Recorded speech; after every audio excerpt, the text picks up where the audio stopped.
नमस्कार, स्वागत है आप सभी का ऑनलाइन अड्डा स्टडी चैनल पर। फिर से दोस्तों आप सभी के बीच हाजिर लेटेस्ट अपडेट के साथ में। इस वीडियो में दोस्तों बात करेंगे यूपी टेट 2020 को लेकर। परीक्षा दिसंबर में होगी, इसको लेकर बात करने वाले हैं। वही अगर बात करें 31,661 की नई चयन सूची को लेकर काउंसलिंग नियुक्ति पत्र के बारे में, इन अभ्यर्थियों की वजह से दोस्तों बदल सकती है मेरिट, इसके बारे में बात करेंगे। वहीं 70,000 नई शिक्षक भर्ती आवेदन को लेकर बात करने वाले हैं। एलटी गेट खंड शिक्षा अधिकारी साथ में अन्य के रिजल्ट को लेकर दोस्तों इसमें जो अपडेट है वो कवर करेंगे। तो बनवे में सारी अपडेट हम कवर करने वाले हैं। वीडियो को लाइक और शेयर करना बिल्कुल ना भूलें। ज़्यादा जानकारी आप सभी टेलीग्राम चैनल को ज्वाइन कर सकते हैं, लिंक आप सभी को वीडियो के डिस्क्रिप्शन में मिल जाएगा। चलिए दोस्तों वीडियो शुरू करते हैं।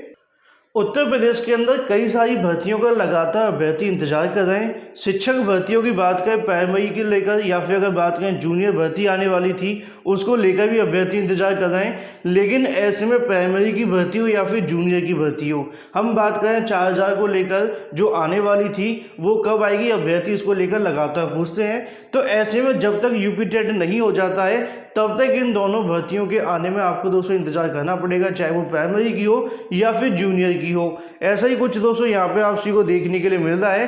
तो टीईटी को लेकर दोस्तों यहाँ पर जो अपडेट है वो देखने के लिए मिली। टीईटी 2020 की जो परीक्षा है उसके लिए दोस्तों यहाँ से जो प्रस्ताव है वो भेजा जाएगा आगामी समय के अंदर। दोस्तों यहाँ पे जो बात है वो की जा रही है कि अक्टूबर के पहले हफ्ते में ऑनलाइन आवेदन लेने की तैयारियां हैं। मैंने पहले कई बार बताया कि यूपी टेट के बारे में परीक्षा नियामक प्राधिकारी की तरफ से जैसे ही प्रस्ताव भेजा जाता है वहां से मंजूरी मिलने के 2 या 3 दिन के अंदर आवेदन प्रक्रिया शुरू कर देते हैं, क्योंकि यूपी टेट के अंदर इनको नौकरी तो देनी नहीं है, बस यहाँ पे आवेदन लेने हैं। तो ऐसे में जो अभ्यर्थी यूपी टेट को लेकर परेशान है वह अपनी तैयारियां करते रहें। कभी भी आपको नोटिफिकेशन देखने के लिए मिलता है, जैसे ही दोस्तों वहाँ से शासन की तरफ से कंफर्मेशन मिलेगा यहाँ से नोटिफिकेशन आपके सामने जारी कर दिया जाएगा। तो ऐसे में उम्मीदें ये हैं कि आगामी समय के अंदर 10 लाख अभ्यर्थी इसके अंदर आवेदन कर सकते हैं।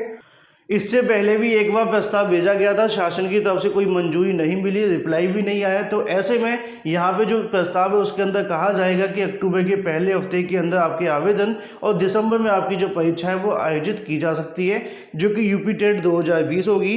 तो ऐसे में जो भी अभ्यर्थी यूपी टेट का इंतजार कर रहे हैं जल्द आप सभी के सामने देखने के लिए मिल सकता है। उम्मीद है कि जहाँ से शासन दोस्तों इस बार इसको लेकर कन्फर्मेशन कर देगा कि यूपी टेट होगा कि नहीं होगा, क्योंकि काफ़ी अभ्यर्थी के मन में सवाल भी हैं। जो नए बैच के अभ्यर्थी हैं वो चाहते हैं कि यूपी टेट होना चाहिए, जिससे कि आगामी समय के अंदर जो भर्तियां आने वाली हैं उसके अंदर वो लोग दोस्तों एलिजिबल हो पाए। तो ये तो दोस्तों बात है यूपी टेट के बारे में, जैसे ही यहाँ से कंफर्मेशन मिलता है आपको बता दिया जाएगा। वही दूसरी तरफ बात करें 69,000 शिक्षक भर्ती को लेकर, लगातार अभ्यर्थी यहाँ पर इंतजार कर रहे हैं कब 31,661 की चयन सूची जारी होगी। दूसरी तरफ सभी अभ्यर्थियों 37,000 वाले हैं, वह चाहते हैं कि आगामी समय के अंदर सबको एक साथ नियुक्ति दी जाए। तो तमाम चीज़ें यहाँ पे आपको देखने के लिए मिल रही हैं। मामला सुप्रीम कोर्ट में भी गया है, अभी सुनवाई की तारीख निर्धारित नहीं हो पा रही है। तो ऐसे में जैसे ही वहाँ से कन्फर्म होगा आपको बताया जाएगा। लेकिन शासन प्रशासन की तरफ से पिछले 7 से 8 दिनों में सिर्फ एक नोटिफिकेशन जारी करके जानकारी दी गई है कि 31,000 पदों पर भर्ती प्रक्रिया को आगे बढ़ाया जाए।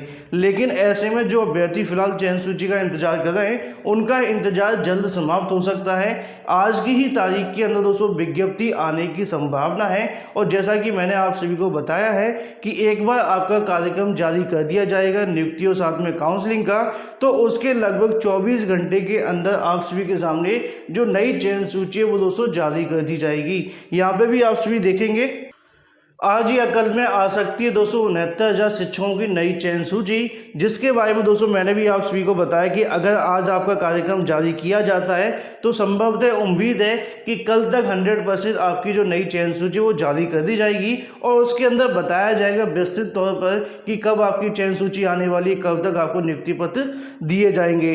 परिषदीय प्राथमिक स्कूलों में 69,000 सहायक अध्यापक भर्ती के लिए 31,661 अभ्यर्थियों की लिस्ट सोमवार या मंगलवार को जारी हो सकती है। शनिवार रविवार को जैसा कि आपको बताया एनआईसी लखनऊ में अवकाश के कारण लिस्ट बनाने का काम पूरा नहीं हो सका है।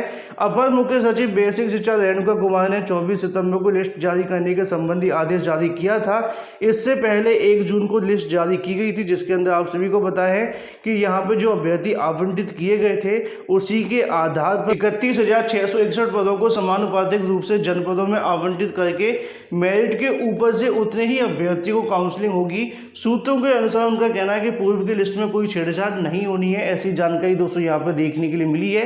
कल एक समाचार पत्र के अंदर जानकारी जो लिखी थी कि यहाँ पे जिला बदल जाएगा, अभी तक इसको लेकर कोई कंफर्मेशन नहीं है, जैसा कि मैंने कल भी आप सभी को बता दिया था उस न्यूज़ के माध्यम से। वहीं दूसरी तरफ आप सभी को पता है कुछ अभ्यर्थी इसके अंदर और भी शामिल होने वाले हैं। वैसे तो इसके अंदर कोई छेड़छाड़ होने वाली नहीं है, ऐसी सूचना शासन की तरफ से दी गई हैं, लेकिन ऐसे बहुत सारे अभ्यर्थी हैं जिनको हाई कोर्ट से लेकर सुप्रीम कोर्ट तक राहत मिल चुकी है। उनको यहाँ पर परमिशन दी गई है कि इन भर्तियों के अंदर उनको भी शामिल किया जाए। मैं बात कर रहा हूँ संशोधन वाले अभ्यर्थियों को लेकर। जैसा कि आपको बताया कि 69,000 सहायक अध्यापक भर्ती में पूर्णांक में संशोधन के आदेश से अड़चन पैदा हो सकती है, ऐसा समाचार पत्र का कहना है, मेरे द्वारा नहीं है। मेरठ के अभ्यर्थी अर्चना चौहान के मामले में सुप्रीम कोर्ट ने 2 सितंबर को इंटर के पूर्णांक में संशोधन का आदेश दिया था। उस आदेश के आधार पर हाई कोर्ट ने भी संशोधन की अनुमति दे दी है। ऐसे में सवाल है कि इन अभ्यर्थी के आवेदन पत्र में संशोधन करते हुए नए सिरे से मेरिट लिस्ट बनाई जाए, बगैर भर्ती कैसे संभव होगी। अर्चना चौहान ने 1 सप्ताह पहले ही बेसिक शिक्षा परिषद को प्रत्यावेदन भेजकर उसके आवेदन में संशोधन का अनुरोध किया था।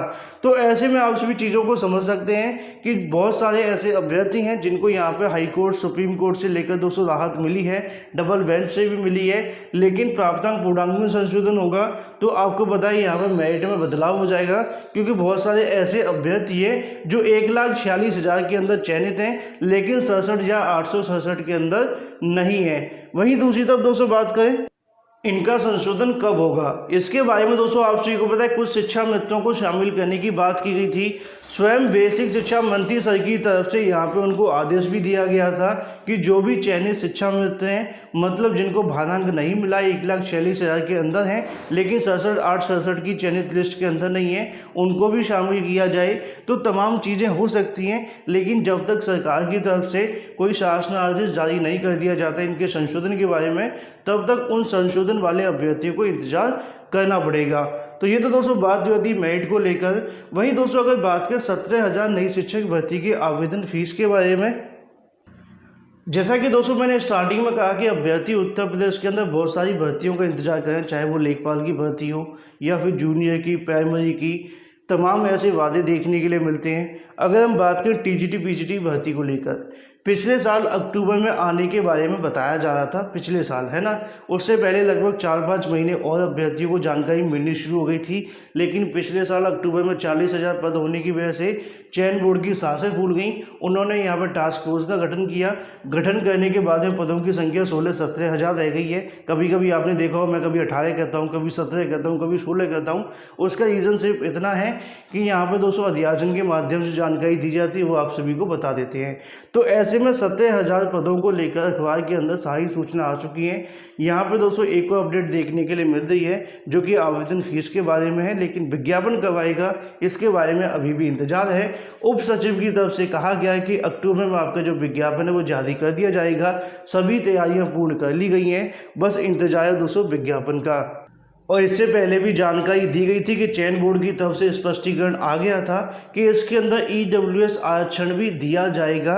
तो उसी को लेकर दोस्तों यहाँ पर देखने के लिए मिल रहा है। 69,000 के अंदर, माफ़ किए 17,000 के अंदर EWS के अभ्यर्थियों को फीस में OBC की दोस्तों जो है OBC की फीस से कम देखने के लिए मिलेगी। यहाँ पर दोस्तों आप सभी के सामने देखने के लिए मिल रहा है। टीजीटी पीजीटी के लिए कम से लगभग 200-600 और 400 रुपये जो फीस है वो लगती है। सामान्य व OBC अभ्यर्थी को 700 रुपये दोस्तों यहाँ पे जो शुल्क है वो देना पड़ेगा। ऐसी जानकारी यहाँ पर देखने के लिए मिल रही है, ऊपर नीचे भी हो सकती है। वहीं दूसरी तरफ दोस्तों बात करें SC वर्ग के आवेदकों को यहाँ पर 600 रुपये लिए जाएंगे। वहीं जो दिव्यांग अभ्यर्थी होंगे उनसे यहाँ पर 200 रुपये 200 जो फीस है वो ली जाएगी। और EWS वाले जो अभ्यर्थी होंगे, टीजीटी के लिए उनको 400 रुपये देने पड़ेंगे, पीजीटी के लिए लगभग 600 रुपये फ़ीस यहाँ पर देनी होगी, ऐसी जानकारी देखने के लिए मिल रही है। तो ऐसे में आगामी अगले महीने के अंदर इसका दोस्तों विज्ञापन आने की संभावना बढ़ रही है। आप सभी अपनी तैयारियां करते रहिए, जैसे ही कोई और सूचना निकलेगी सबसे पहले आप सभी को ऑनलाइन अड्डा फर्स्ट चैनल के माध्यम से बता दी जाएगी। वहीं अगर बात करें यूपीपीएससी के 4 बड़े परिणाम के बारे में, 4 बड़ी परीक्षाओं के बारे में, जैसा कि आप सभी को बताया एलटी गेट हिंदी सामाजिक का इंतजार किया जा रहा है। खंड शिक्षा अधिकारी की बात करें या फिर दोस्तों एसीएफ आरोपियों की बात करते हैं, इनके अंतिम चयन परिणाम को लेकर अभ्यर्थी काफ़ी इंतजार में है। सबसे बड़ा इंतजार है एलटी गेट को लेकर। एलटी गेट का रिजल्ट दोस्तों जल्द आने की संभावना बन रही है, 4 हफ्ते का कहा गया है। तो ऐसे में दोस्तों मान करके चलिए जल्द यहाँ से रिजल्ट है वो जारी कर दिया जाएगा। वहीं दूसरी तरफ नीचे दोस्तों आपको खंड शिक्षा अधिकारी मतलब बीईओ की बात की जा रही है। आरओ एआरओ को लेकर दोस्तों यहाँ पर जो बात है वो की जा रही है। परीक्षा के परिणाम घोषित होने के 2 माह के भीतर चारों रिजल्ट दोस्तों यहाँ पे जो जारी कर दिए जाएंगे। यूपीपीएससी एलटी के शिक्षक भर्ती के तहत जैसा कि आपको बताया 1433 और साथ में सामाजिक विज्ञान के 1854 पदों पर अंतिम चयन परिणाम जारी करने के लिए दोस्तों निर्णय ले चुका है। हाईकोर्ट ने भी यहाँ पर 4 हफ्ते के अंदर दोस्तों रिजल्ट जारी करने की जो बात है वो की गई है। तो ऐसे में दोस्तों अगले 2 महीने के अंदर आपको 4 परिणाम देखने के लिए मिल सकते हैं लोक सेवा आयोग की तरफ से। हालांकि लोक सेवा आयोग परिणाम देने के मामले, परीक्षा कराने के मामले पिछड़ा हुआ है, लगभग सभी आयोग पिछड़े हुए हैं। लेकिन लॉकडाउन जब से कोरोना कहर शुरू हुआ था फिर आयोग बंद हुआ। आयोग जैसे ही दोस्तों कार्य शुरू किया है, ऐसे में कहीं ना कहीं अपनी कार्य प्रणाली के अंदर बदलाव किया गया है, कई परीक्षाएं भी करा ली गई हैं। तो उम्मीदें ऐसी हैं कि इन सभी के जो परिणाम है दोस्तों आगामी 2 महीने के अंदर जारी कर दिए जाएंगे। सबसे पहले जो परिणाम आएगा वो होगा दोस्तों एलटी गेट का। फिलहाल इस वीडियो के माध्यम से इतना ही। वीडियो पसंद आया तो वीडियो को लाइक और शेयर करना बिल्कुल ना भूलें। Thank you for watching this video.